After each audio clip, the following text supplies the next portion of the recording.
நிச்சயமாக.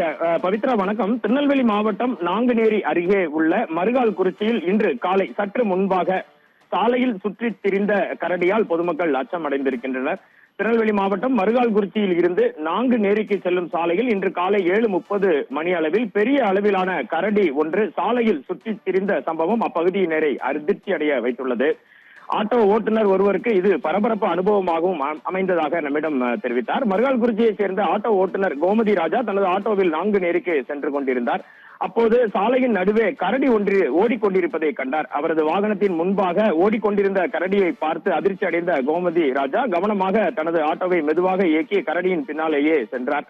தொடர்ந்து அந்த கரடி அருகில் இருந்த சிறிது தூரம், சில மீட்டர் தூரம் சாலையிலேயே ஓடி சென்ற கரடி பின்னர் அருகில் இருந்த வாழை தோப்புக்குள் சென்று மறைந்தது. இந்த சம்பவம் குறித்த வீடியோக்கள் தற்போது வெளியாகி மிகுந்த பரபரப்பை ஏற்படுத்தி உள்ளது. பவித்ரா, திருநெல்வேலி